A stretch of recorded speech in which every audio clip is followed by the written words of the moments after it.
Baik, puji Tuhan, kita sama-sama berdoa ya.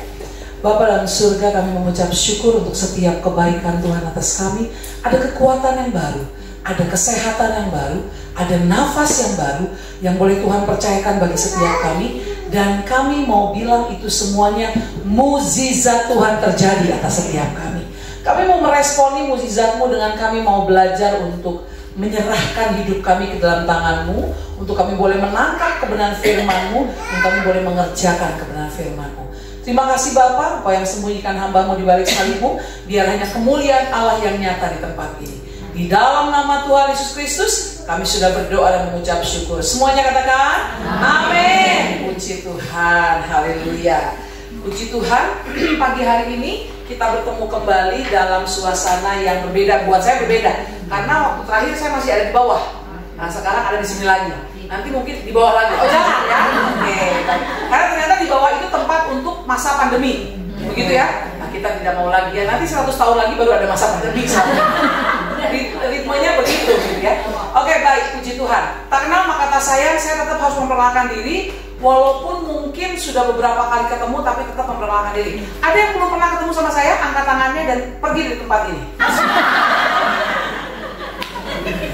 Oke, ini saya. Nama saya Ibu Lasma, terus kemudian suami saya Pak Binsar, Yono Sagala, terus kemudian anak saya yang pertama Keisha, kemudian yang kedua Beta, yang ketiga itu Kaleb. Semuanya dikasih karunia Tuhan. Amin, puji Tuhan. Karena kan di sini tuh cepet pisannya waktunya ya. Saya tuh dikasih waktu berapa lama sih Ibu Kercu? 30. Kenapa Bu? Ibu duduk, saya berdiri. Aja. Oke, baik ya, kita akan belajar sama-sama dengan kebenaran firman Tuhan pagi hari ini. Kita mau belajar tentang bagaimana saudara dan saya harus memiliki hidup yang finishing well. Katakan amin. Bilang sama kiri kanannya finishing well. Toil, bilang begini, wajib. Karena setiap kita itu diciptakan sama Tuhan bukan karena kebetulan. Gak ada yang kebetulan. Semuanya ada dalam tujuannya Tuhan. Tuhan membentuk hidup saudara dan saya. Bahkan benda mati pun itu ada tujuannya diciptakan. Lampu diciptakan tujuannya untuk apa? Menerangi. Terus kemudian AC buat apa? Bukan, menyejukkan. Itu yang betul. Terus kemudian speaker buat apa?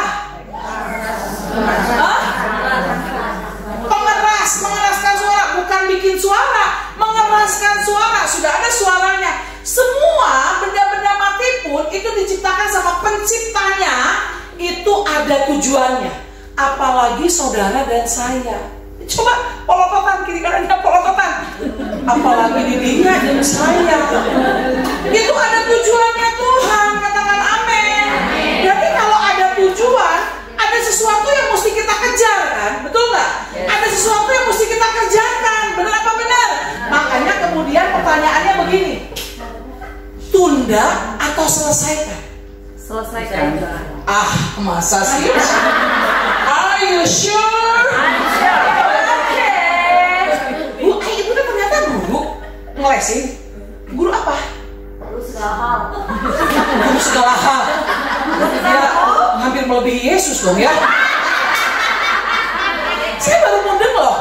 Si ibu teh ternyata pantas tadi tegas ya. Kita harus menghargai ibadah ini. Cepat masuk ke dalam. Pantesan ya, puji Tuhan. Tapi hatinya selembut salju tadi ya. Anaknya ternyata anak yang bermasalah juga. Dideketin mah langsung luluh ya. Halo ibu-ibu sekalian, perhatikan. Saudara dan saya harus ambil keputusan untuk kita selesaikan tanggung jawab yang sudah Tuhan beri atas hidup dan saya. Karena setiap kita ada tujuan. Kita mesti sampai di tujuan yang sudah Tuhan izinkan ada. Amin, saudara. Nggak bisa tinggal diam, nggak bisa tunda juga. Halo, haregene. Segala sesuatu sudah serba instan. Masa hidup saudara dan saya juga gitu-gitu aja? Enggak kan? Yuk gaplok kiri kanannya, sadar. Hey, jangan diam aja, jangan flat. Hidup saudara nggak boleh flat. Hidup saudara nggak boleh gitu-gitu aja. Hidup saudara cuma begini-begini aja, nggak bisa begitu. Hidup saudara Dan finishnya gimana? Kita mau belajar. Kita mau belajar sama-sama bagaimana saudara dan saya menjalani tujuan itu. Kita mau baca sama-sama 2-3 ya. Sebab itu aku tidak berlari tanpa tujuan, dan aku bukan petinju yang sembarangan saja memukul. Perhatikan ya. Sebab aku tidak berlari tanpa tujuan. Berarti kan semua kita mesti punya tujuan. Katakan amin. Wajib hukumnya mesti punya tujuan. Terus kemudian firman Tuhan selanjutnya ayat 27, tetapi aku melatih tubuhku dan menguasainya seluruhnya. Waktu jalani tujuan hidup saudara dan saya, firman Tuhan ajarin kita. Dengan apa katanya? Kita mesti melatih tubuh kita dan menguasai keseluruhannya. Supaya apa katanya? Supaya sesudah memberitakan Injil kepada orang lain, jangan sendiri aku ditolak. Jangan sampai kita jadi batu sandungan dalam menjalani tujuan hidup kita sampai kepada kekekalan. Ya, sekarang gaplok kiri kanannya sadar. Tong omdo bungku, tong hanya pinter dengan firman Tuhan, tong hanya hafal dengan ayat dan alamat firman Tuhan. Enggak gitu. Saudara mesti melatih tubuh saudara dan menguasai keseluruhannya. Amin. Bukan hanya digaplok kiri kanan, ciwit, nama ciwit. Harus kuasai diri dan harus melatih tubuh, bilang begitu. Karena gini saudara, kenapa harus melatih tubuh? Karena memang setiap hari ujiannya ada. Loh, nggak ada seorang pun di antara kita yang nggak kena ujian. Semuanya kena ujian. Saudara mau menghindar? Nggak bisa. Kalau saudara menghindar, berarti saudara mati. Padahal belum waktunya. Saudara dan saya nggak bisa menghindar lewati ujian itu. Mesti dijalanin. Itu yang dimaksud dengan kita melatih tubuh kita dan menguasai keseluruhannya. Tidak berlari tanpa tujuan. Jadi saudara dan saya mesti punya tujuan. Tujuannya apa? Tujuan hidup saudara dan saya mau coba tuntun ya saudara ya. Karena kan gini, seringkali kita bingung, visi saya itu naon sih? Naon sih bulasma visi? Sesuatu yang akan kita gapai di masa depan gitu loh. Dan ini yang disebut dengan tujuan itu. Kita mesti punya tujuan hidup. Tujuan hidup saudara dan saya apa? Menjadi berkat bagi sesama agar mereka datang kepada Tuhan. Ujung-ujungnya lain duit, ujung-ujungnya jiwa-jiwa. Oke, lihat mulut saya semuanya lihat mulut saya. Lah foto mangke tenang bu, ada foto-foto. Emang kayak ini alih gitu, bener? Bu, gini. Nah, oh, supaya di share. Asa ibu tuh sudah ya teh. Jangan dong nanti tutupi asa ibu. Bu, gini lihat mulut saya, lihat mulut saya.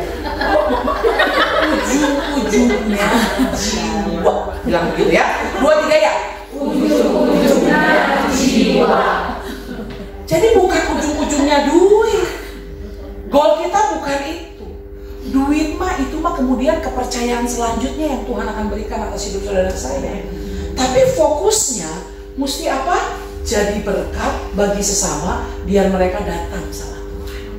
Hidup saudara dan saya harus jadi Injil yang terbuka. Tahu Injil yang terbuka itu?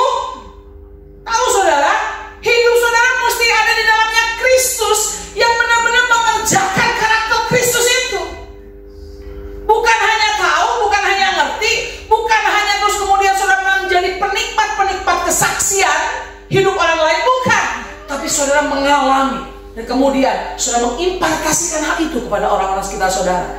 Dimulai dari keluarga inti saudara. Amin. Oh saudara, banyak saudara. Orang di luar sana sepertinya wah fine, good, everything. Pokoknya kabehan anak dia bilang. Kabehan anak baik-baik saja kelihatannya.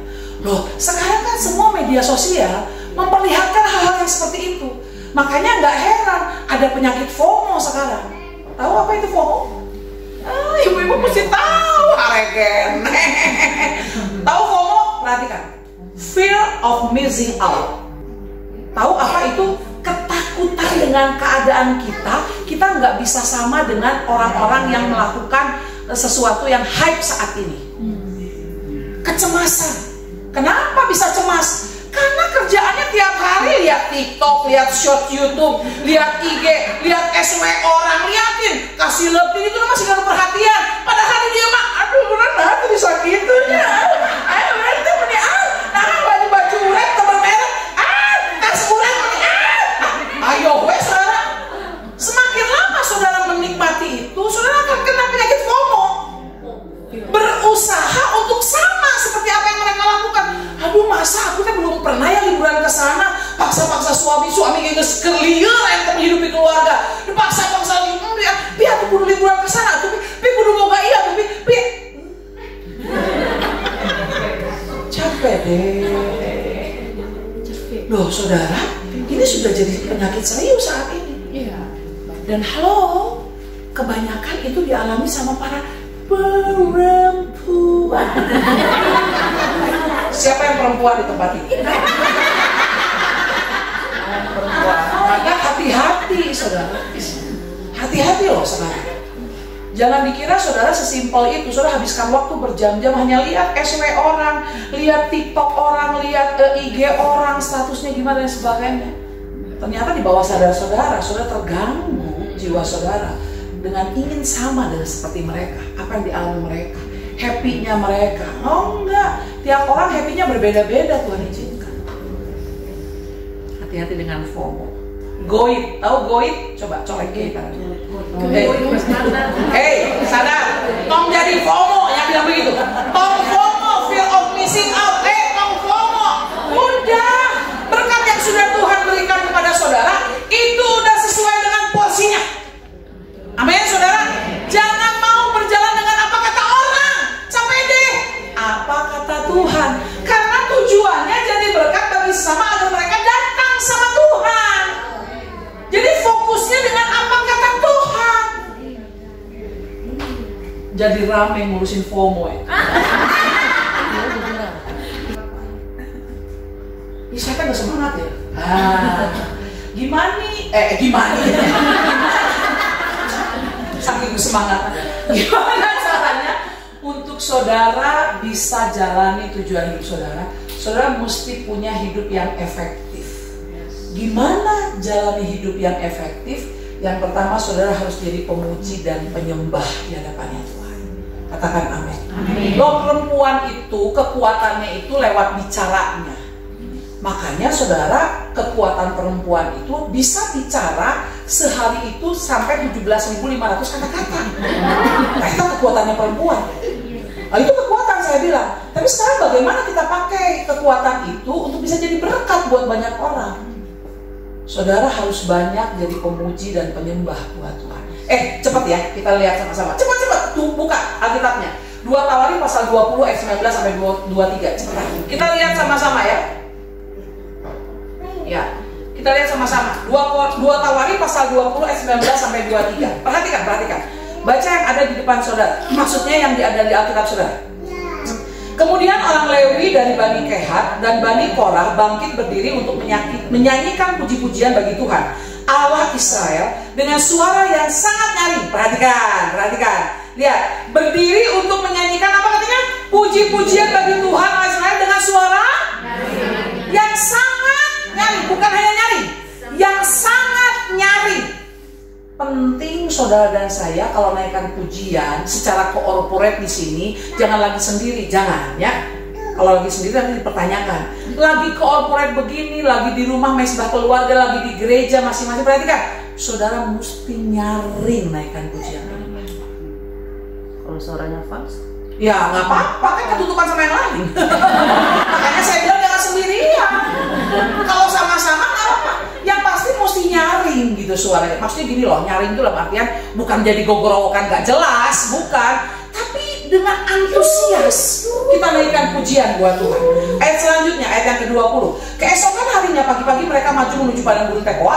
Ketika mereka hendak berangkat, berdirilah Yosafat dan berkata, dengar, hai Yehuda dan penduduk Yerusalem, percayalah kepada Tuhan Allahmu dan kamu akan tetap teguh, percayalah kepada nabi-nabinya dan kamu akan berhasil. Setelah ia berunding dengan rakyat, ia mengangkat orang-orang yang akan menyanyi nyanyian untuk Tuhan dan memuji Tuhan dalam pakaian kudus yang semarak pada waktu mereka keluar di muka orang-orang bersenjata sambil berkata, nyanyikanlah nyanyian syukur bagi Tuhan, bahwasanya untuk selama-lamanya kasih setianya. Perhatikan. Eta lucu ya saudara ya. Kenapa Yosafat nyuruh semua pasukannya setelah mereka berunding sama-sama? Perhatikan, yang disuruh dan yang dipilih sama Yosafat siapa? Halo, perhatikan, siapa? Para pemuji penyembah. Lucu ya. Yang pertama-tama itu yang dicari malah para pemuji dan penyembah. Kan seharusnya yang namanya mau perang. Di sini siapa yang istri tentara? Bu, tapi suaminya jarang perang Indonesia ya. Jarang perang. Ibu seperti tidak mau ditanya sama saya. Ibu langsung bilang iya gak pernah. Loh, coba Bu, pikirkan aja secara logika. Seharusnya orang kalau mau perang yang pertama yang dilakukan apa? Persiapan. Cari kekuatan semaksimal mungkin. Yang kedua, persiapkan senjata, boleh. Yang ketiga, ada yang penting. Nah, strategi. Halo, perhatikan. Tapi Yosafat nggak cari orang-orang yang jago untuk berperang saat itu. Sudah tahu? Yang dia bentuk terlebih dahulu setelah dia susun strategi, cari para pemuji. Karena Yosafat ngerti harus yang fokusnya untuk memuliakan Tuhan dulu. Nanti selanjutnya Tuhan yang pegang kendali semuanya. Jadi dia fokusnya hati Tuhan dulu deh yang disukain. Pasti selanjutnya Tuhan yang lakukan kemenangan demi kemenangan buat kita. Perhatikan, Tuhan yang berperang dan hadapi musuh Yosafat dan seluruh Yehuda, Moab dan Amon. Ayat 2, eta bangsa-bangsa besar yang kemudian akan menyerang yang dipimpin oleh sama Yosafat saat itu. Saudara perhatikan. Dan perhatikan ayat selanjutnya. Seru gitu, seru. Perhatikan. Seru. Ketika mereka mulai bersorak-sorai menyanyikan pujian, dibuat Tuhanlah penghadangan terhadap Bani Amon. Tinggali dah. Waktu sudah dibikin itu tim praise and worship, namun enak gitu ya.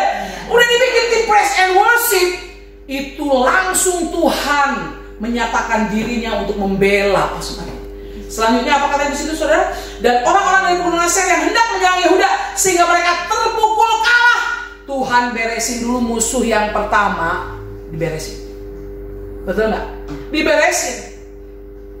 Selanjutnya ayat yang ke-23. Lalu Bani Amon dan Moab berdiri menentang penduduk pegunungan Seir. Ini kan musuhnya Yosafat, betul ya? Dan kemudian hendak menumpas dan memusnahkan mereka. Segera sesudah mereka membinasakan penduduk Seir, mereka saling apa katanya? Bunuh membunuh. Memang agak sedikit lehwan.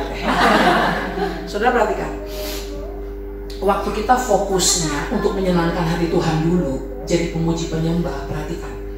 Itu Tuhan langsung yang atur strategi dan berdiri di depan kita. Dia yang mengalahkan setiap musuh-musuh kita. Dan kemudian saudara dan saya terima kemenangan demi kemenangan. Perhatikan. Boleh berarti tepuk tangan buat Tuhan. Perhatikan begini. Kalau Tuhan yang ada di depan kita, Tuhan yang bisa bikin musuh kita jadi bodoh. Ya. Tahu ini? Tadi kan mereka malah jadi saling bunuh-membunuh. Lucu saudara.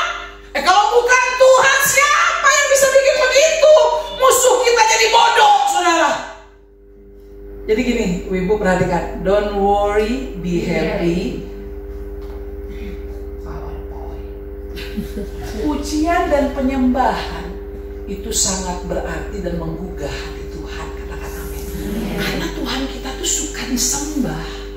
Salah satu, saudara, yang Tuhan izinkan kita boleh ada sampai saat ini, karena Tuhan tuh ingin kita tuh jadi pemuji dan penyembah Tuhan.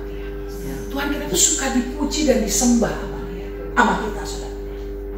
Jadi percayalah, perhatikan gini. Saudara mau efektif dalam menjalani tujuan hidup saudara? Mau efektif? Jadi pemuji dan penyembah. Dimanapun selama engkau masih bisa bernafas, jadi pemuji dan penyembah. Pakai mulut kita bukan untuk ngomong-ngomongin orang lain. Bukan untuk menjelekkan orang lain, bukan untuk mematahkan semangat orang lain, tapi pakai untuk memuji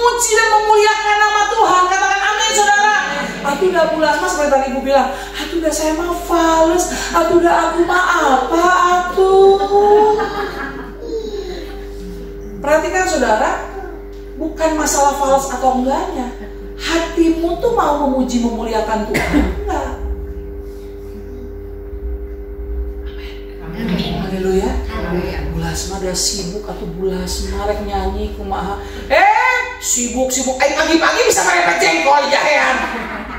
Pagi-pagi baru bangun udah langsung kalian nggak bisa ngatur. Ini sepatu, ini handuk, si bapak juga masih baru bangun semua diomelin.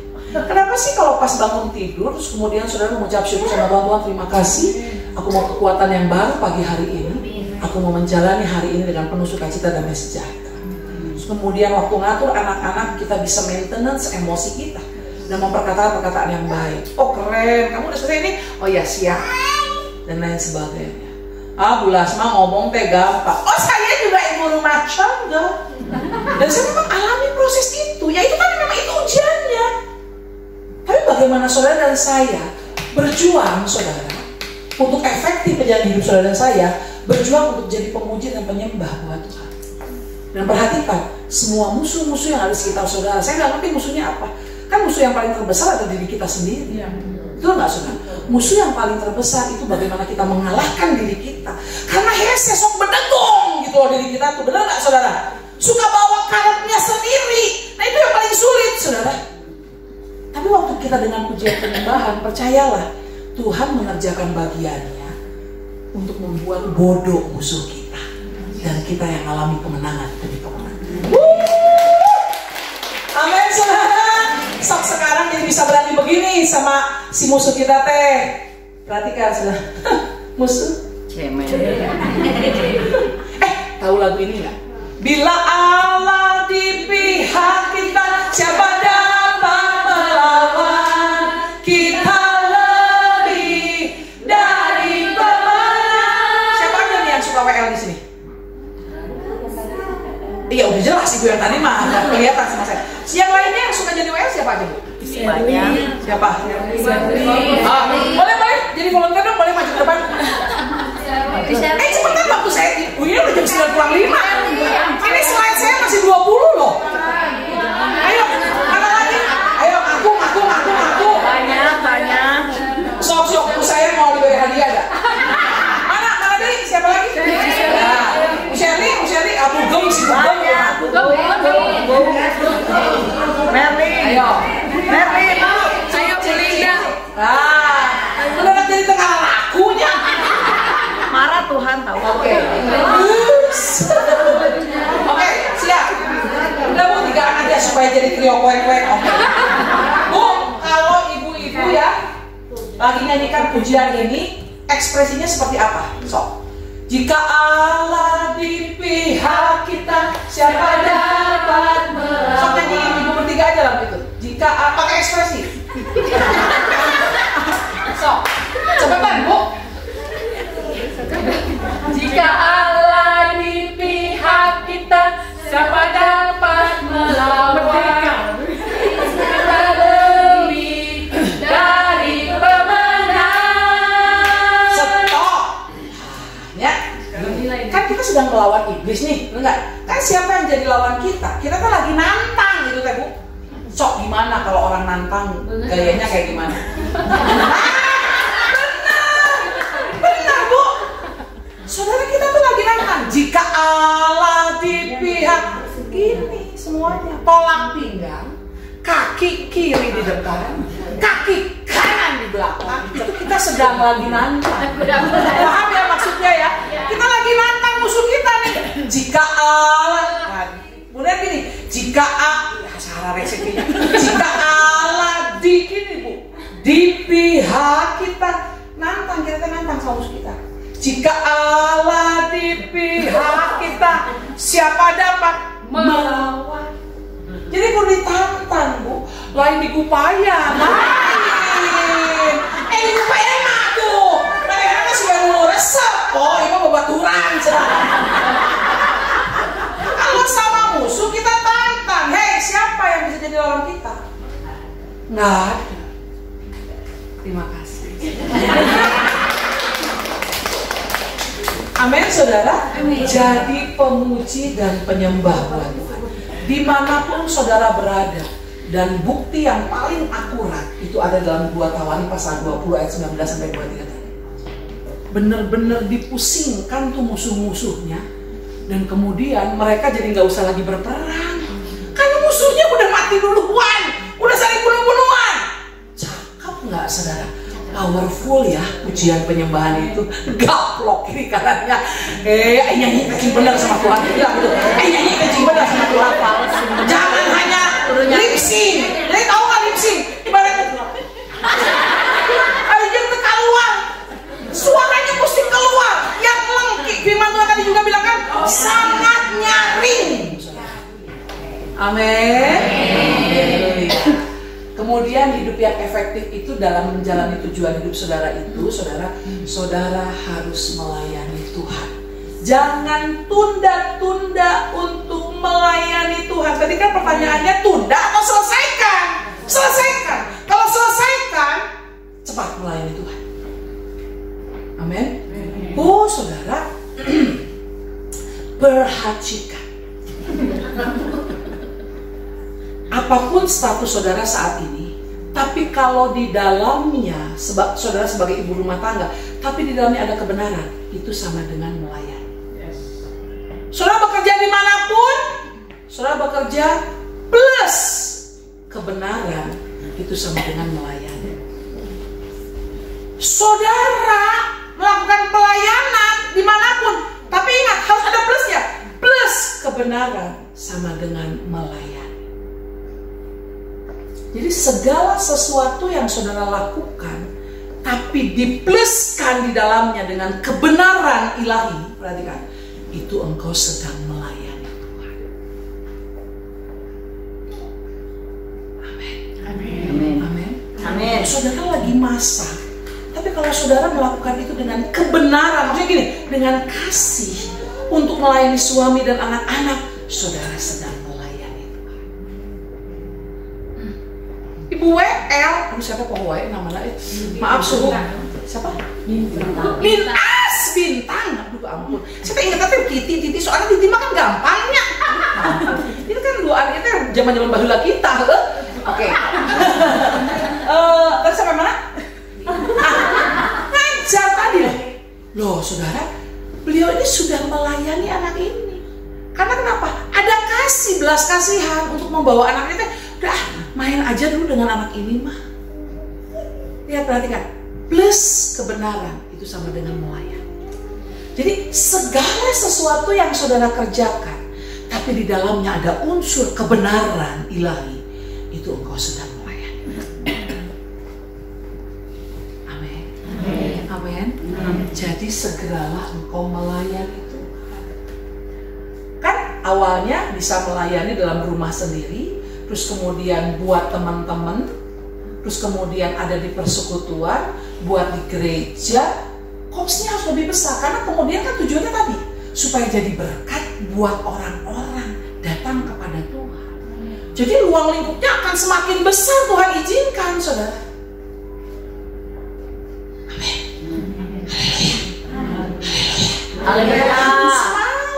Haleluya. Haleluya. Coba buka Markus 15 ayat 40 sampai 41. Cepat, ada satu orang yang bisa baca ayat ini. Markus pasal 15 ayat 40 sampai 41. Satu orang boleh bacakan? Udah, oke. Ada juga beberapa perempuan yang melihat dari jauh, di antaranya Maria Magdalena, Maria ibu Yakobus muda dan Yoses, serta Salome. Lanjut. Mereka semuanya telah mengikuti Yesus dan melayaninya waktu ia di Galilea. Dan ada juga di situ banyak perempuan lain yang telah datang ke Yerusalem bersama-sama dengan Yesus. Jadi perempuan-perempuan ini tuh dari berbagai daerah tahu Yesus, tahu kebenaran yang ada dalam kehidupan Yesus. Mereka jadi ingin melayani Tuhan.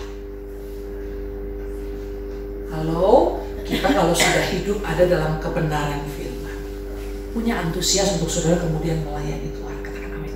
Fokusnya untuk jadi berkat buat orang-orang yang kita layani. Katakan amin, saudara. Amin. Jadi kalau fokusnya untuk jadi berkat buat orang yang kita layani, berarti saudara, saudara sendiri juga melatih diri saudara untuk hidup dalam kebenaran itu. Katakan amin, saudara. Saudaranya mesti tiap hari juga melatih diri untuk hidup dalam kebenaran itu. Bukan melayani seenaknya, sakarepna. Perhatikan itu tadi. Plus kebenaran ilahi. Selalu harus ada kebenaran ilahi. Baru itu disebut dengan melayani. Haleluya. Haleluya. Amin. Amin. Melayani Tuhan itu menumbuhkan kasih tanpa syarat. Katakan amin. Kita dilatih untuk punya kasih tanpa syarat. Saudara, itu para asyirnya jangan salah loh.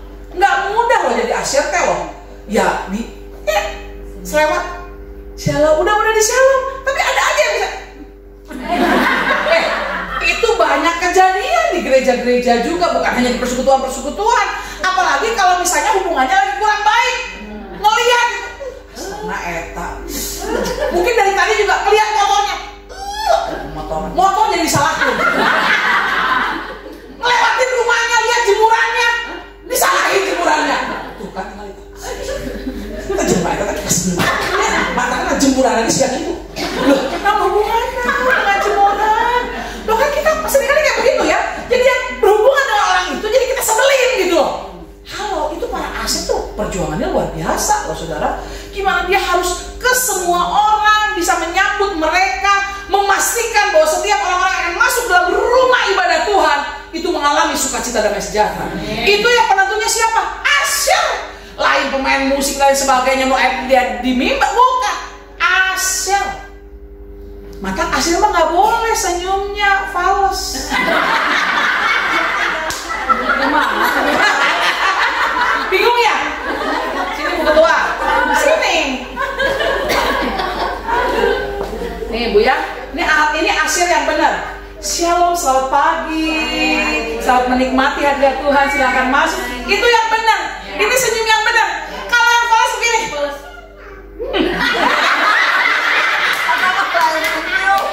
Tuh kan, serba salah. Tapi senyum, pitch control, nah salah. Itu yang dimaksud dengan senyum fals Bu. Kan ayam itu fals tuh ya. Nanti lu fals ya. Setengah kan fals. Thank you. Saudara, seperti lo itu banyak kejadian. Saya nggak bisa bercerita lama, ada kesaksian sebetulnya, tapi saya nggak akan ceritain deh.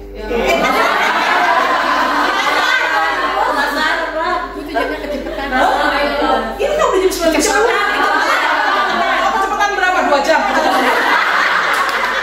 Itu namanya berbohong. Yang kedua,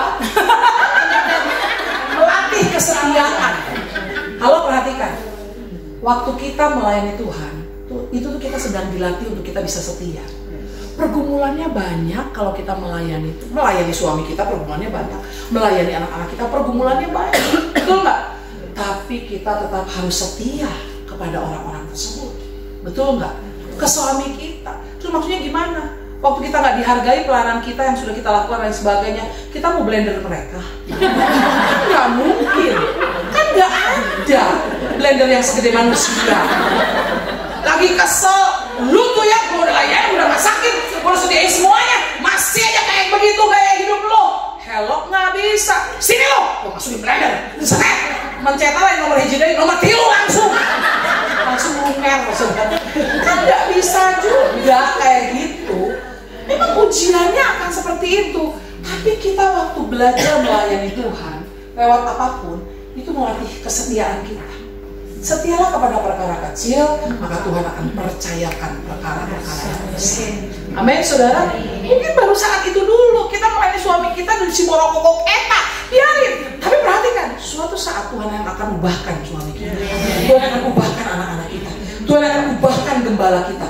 Tuhan akan ubahkan setiap ibu rohani kita ataupun siapapun otoritas kita. Perhatikan, mereka bisa Tuhan yang ubahkan. Bukan kita nggak akan pernah bisa mengubahkan orang-orang sekitar kita. Nggak akan pernah bisa. Sudah mau sampai muntah darah, sudah mau merepet jengkol leher, saudara mau tunjuk-tunjuk, nggak akan pernah bisa berubah. Tapi waktu hidup saudara tetap setia melayani mereka. Perhatikan, Tuhan yang ubahkan hidup mereka dan kita yang melihat bagaimana karya Tuhan terjadi. Kenapa suka mati-mati?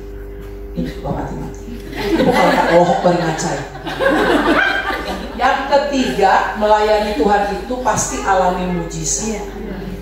Amin? Saya juga gak akan ceritain.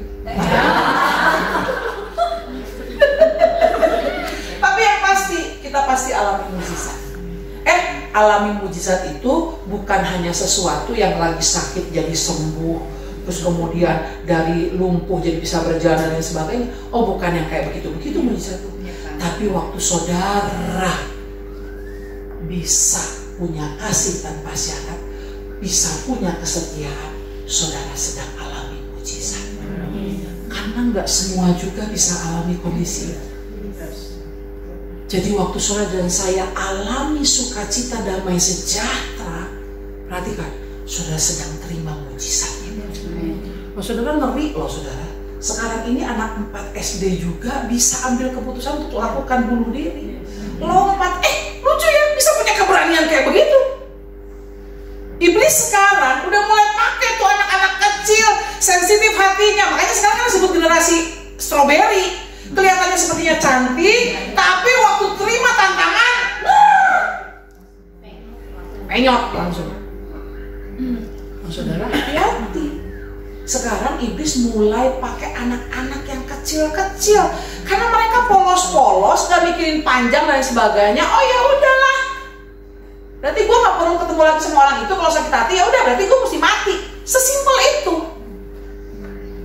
Sekarang iblis pakainya anak-anak. Kalau orang-orang yang udah agak besar gitu saudara, udah ada semakin dewasa, akan semakin banyak pemikiran. Tapi kalau anak-anak akan begitu sesimpel itu, langsung terjun. Hati-hati saudara. Perhatikan. Tapi perhatikan, kalau kita melayani Tuhan, pasti alami mujizat. Katakan amin saudara. Karena arti dari melayani Tuhan itu tadi, segala sesuatu hidup kita di dalamnya ada kebenaran Kristus, ada kebenaran ilahi. Jadi sudah pasti akan mengalami mujizat. Haleluya. Amin. Kiri kanannya pasti tahu nggak sih? Pasti bilang begitu saudara. Pasti tahu nggak sih? Pasti, percayalah saudara. Karena di dalamnya ada kebenaran. Selanjutnya, tetapi aku melatih tubuhku dan menguasainya seluruhnya, supaya sesudah memberitakan Injil kepada orang lain, jangan aku sendiri ditolak. Gimana saudara menjalani tujuan hidup saudara? Saudara harus memiliki gaya hidup. Ambil keputusan punya gaya hidup yang benar. Katakan amin saudara. Bukan gaya hidup sakarapnya sendiri. Saudara tahu gak sih? Orang yang paling susah diubahkan tuh orang yang seperti apa sih? Saya tanya sebelah kanan. Setelah saudara mengalami kehidupan sampai saat ini, menurut saudara, orang yang susah berubah itu orang yang seperti apa? Beban, sombong, pinter, pendidikannya tuh, wah, jagoannya kita ya. Sebelah kiri, orang yang sulit mengalami perubahan tuh orang seperti keras kepala. Coba pegang kepala, keras. Itu saudara juga keras deh. Apalagi ingin menang sendiri, apalagi iri hati, apalagi egois. Saudara, saya mau kasih jawabannya. Mau saya kasih jawabannya nggak? Mau. Lewat aja lah.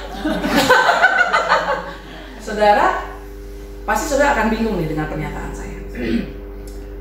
Orang yang paling sulit untuk berubah adalah orang yang baik.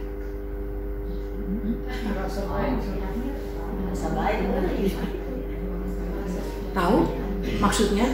Orang yang merasa bahwa hanya dirinya lah yang paling benar dan semuanya berdasarkan kebenaran dia.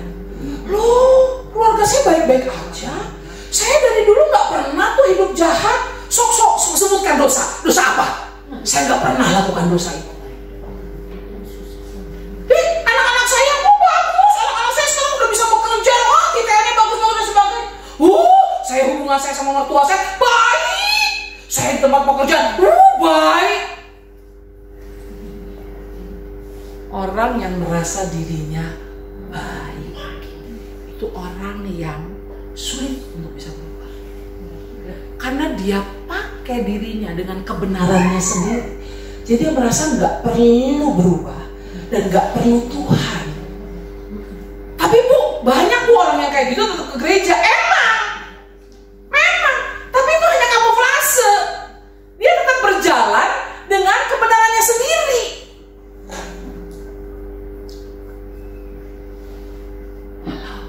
Oh, berarti Bu Lasma jangan jadi manusia baik-baik ya Bu. Bukan, jadi manusia yang merasa dirinya baik itu yang sulit untuk bisa berubah.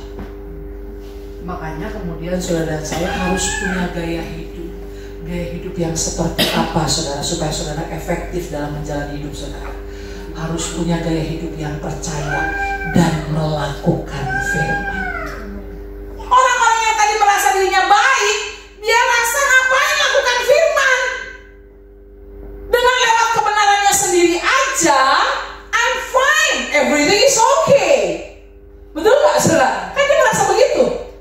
Ngapain saya melakukan firman? Ya cukup saya ke gereja ya sudah. Tapi lakukan firman, nehi merhese. Enggak buat dia.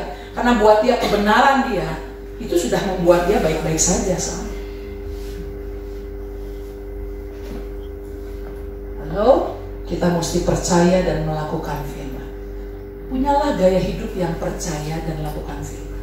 Not just trust, but you must live in God. Jadi saudara gak bisa cuma percaya sama Tuhan, tapi saudara mesti hidup di dalamnya. Katakan amin. Coba buka Yohanes, saya jadi ingat ayat ini. Efesus pasal 2 ayat 10. Coba buka Bu, tolong Bu. Terus bacakan.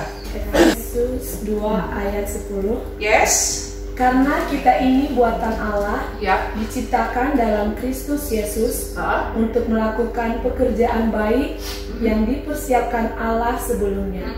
Ia mau supaya kita hidup di dalamnya. Betul saudara? Yang Tuhan mau itu kita mesti hidup di dalamnya.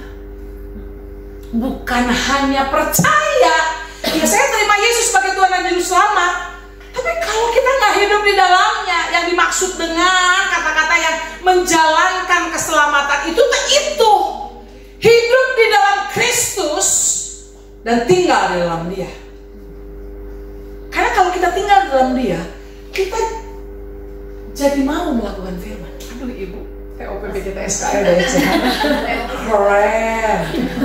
Cakep. Biasanya saya kalau udah kayak gitu, susah itu bagian multimedia. Tapi Ibu langsung ngerti. Hai. Ibu melakukan firman. Ibu kan malu-malu gitu sih. Ibu senyumnya gak boleh panas Bu. Saudara melakukan firman. Amin. Jadi kalau saudara hanya percaya, saudara belum punya gaya hidup. Tapi kalau sudah melakukan firman, saudara punya gaya hidup yang bisa mencapai kepada tujuan. Amin saudara. Tujuan supaya bisa jadi berkat dan orang bisa lihat Yesus tinggal dalam kehidupan saudara. Ya kita memang mesti hidup di dalamnya. Jangan pilih-pilih perintahnya Tuhan buat hidup saudara dan saya. Ulas mah, nu eta mah cocokna jeung besan saya. Kata perintah eta. Bulas mah eta mah jang anak saya, eta mah jang salaki saya. Terus buat lu. Itu tadi orang-orang yang menganggap dirinya benar, dirinya baik gitu loh. Orang lain yang nggak baik. Oke, yuk kita buka sama-sama dalam 2 Timotius pasal 3 ayat 16. Thank you, tolong dibuka 2 Timotius pasal 3 ayat yang ke-16. Siap ya? Kita baca sama-sama ya. Kenapa kita mesti percaya dan melakukan firman Tuhan? Segala tulisan yang diilhamkan Allah memang bermanfaat untuk mengajar, untuk menyatakan kesalahan, untuk memperbaiki kelakuan, dan untuk mendidik orang dalam kebenaran. Karena firman Tuhan itu lengkap. Amin. Karena firman Tuhan itu lengkap. Dan Tuhan kita bukan Tuhan yang otoriter dengan perintahnya, enggak. Dia selalu kasih jawabannya, kunci jawabannya, supaya kita bisa melakukan perintahnya. Perhatikan, setiap ada perintah Tuhan dalam Alkitab yang saudara temui, perhatikan saudara, sebelumnya itu pasti Tuhan tuh kasih ajar kita gimana caranya supaya kita bisa melakukan firman itu, perintah itu. Saudara pelajari deh. Makanya saudara pastikan tiap hari saudara dan saya mesti mau baca Alkitab every day. Lihat sama kiri kanannya, bilang gini, every day. Loh, saudara mau hidup dalam Tuhan seperti apa? Saudara mau tinggal dalam Tuhan yang seperti apa? Saudara tahu nggak? Yohanes pasal 1 ayat 1 bilang bahwa firman itu adalah Allah itu sendiri. Jadi kan simple kan? Kalau saudara memang ingin tinggal dalam Dia, ya baca firman-Nya. Karena kita waktu baca firman, kita sedang masuk di dalam firman itu, yang di dalamnya itu adalah Allah itu sendiri. Paham? Mudah nggak saudara? Jadi apa yang dimaksud dengan perjumpaan kita dengan Tuhan? Itu kita waktu membaca firman Tuhan itu, dan kita hidup di dalam firman Tuhan itu, melakukan firman Tuhan itu. Bulas mah, saya mah geus kolot, atuh lah, geus bau taneuh. Ceuk saha bau taneuh? Itu mah omongan orang. Justru semakin tua, semakin banyak ujian yang pernah dialami, semakin greget untuk lakukan firman. Amin, saudara. Jadi semakin kita tambah usia, justru kita harus semakin greget untuk melakukan firman.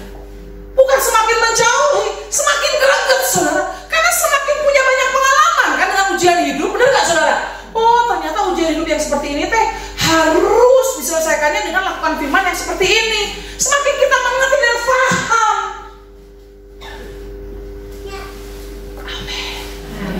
Amin. Semakin senang tambah usianya. Ya, jangan ilfil ya kalau nambah usia ya. Justru semakin senang. Oh, semakin saya bergairah juga di dalam Tuhan. Karena semakin punya banyak pengalaman, akan ditambahkan lagi sama Tuhan pengalaman yang baru, dan menyelesaikan pengalaman itu seperti apa. POPPG TSKL DC, banget sekali DC.